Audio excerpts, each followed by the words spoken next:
इंसान जिसमें इंसानियत ना हो। एक बार एक बहुत खूबसूरत जंगल हुआ करता था।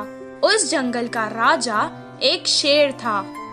वो जंगल के हर जानवर को अपने बच्चों की तरह ही देखता था और इसी तरह सभी जानवर एक साथ मिलजुल कर रहते थे। एक दिन एक हाथी पेड़ से फल तोड़कर खा रही थी और अचानक उसे चक्कर आ गए और वो गिर गई। उसे गिरा हुआ देखकर जंगल के कुछ हाथी वहाँ आ गए और वो उससे उस जंगल के वैद्य के पास ले गए। बंदर वैद्य ने उसे कुछ देर देखा और कहा, इसे कुछ नहीं हुआ है, परेशानी की कोई बात नहीं है, ये माँ बनने वाली है। ये खुशखबरी सुनकर जंगल के सभी जानवर खुशी मनाने लगे। गधे ने हाथी से कहा, अरे वाह, अब बस आराम करना और मेरी तरह भारी चीजें मत उठाना। हिरन ने भी कहा, तुम मेरी तरह कूदा मत करो, आराम से चलो। मंत्री लोमनी ने कहा, मेरी तरह जो मिले वो मत खाना, अच्छा खाना खाओ। कौवे ने कहा, तुम्हें अगर कुछ भी चाहिए तो मुझे आवाज दे देना। ये सब सुनकर राजा ने कहा, हमारे हाथी मित्र की अब हम सबको ही मिलकर देखभाल करनी चाहिए। जंगल के सभी जानवरों का ये स्नेह उसकी तरफ देखकर हाथी को बहुत खुशी हुई। हर कोई उसका ख्याल रखने लगा। उसके पेट से वो बच्चा भी सब देखता था और खुश होता था। एक दिन उस मासूम को प्यास लग रही थी। माँ, मुझे बहुत प्यास लग रही है, पानी पी लो ना। वो जंगल के पास की नदी के पास गई और पानी पीने लगी। पानी पीकर वो खुश हो गई और कहने लगी, माँ, मुझे सारा जंगल दिखाओ ना, मैं देखना चाहता हूँ। तब वो धीरे धीरे चलते हुए उसे सब कुछ दिखाने लगी।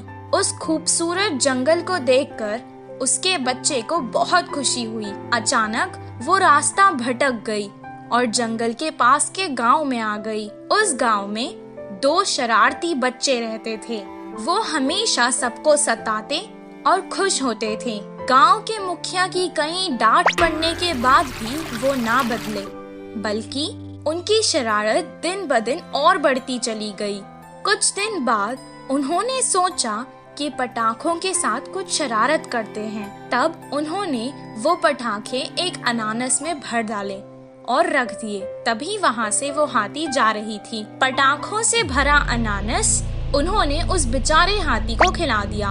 वो खाते ही अचानक हाथी के मुंह में वो अनानास फट गया और उस बेचारे हाथी का मुंह बुरी तरह से जख्मी हो गया।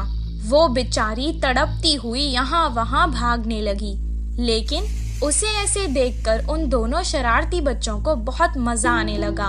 वो भागते भागते वापस जंगल आ गई और अपने मित्रों को सारा हाल सुनाने लगी।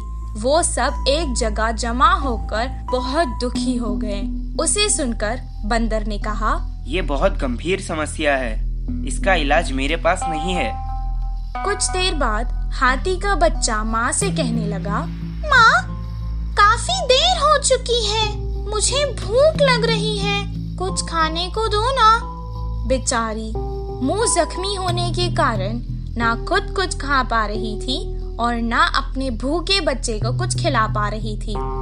वो वापस नदी में गई और पानी से ही अपने बच्चे की भूख मिटाना चाहती थी। कुछ देर पानी पीने के बाद उसने अपने मासूम बच्चे से रोते हुए कहा, बेटा, मुझे माफ कर देना, मैं तुम्हें इस जालिम दुनिया में नहीं आने दूंगी। इतना कहकर उसने अपनी जान दे दी। हाथी की मृत्यु देखकर जंगल के सभी जानवर दुखी हो गए और उस घटना के बाद कभी कोई उस जंगल से बाहर नहीं गया।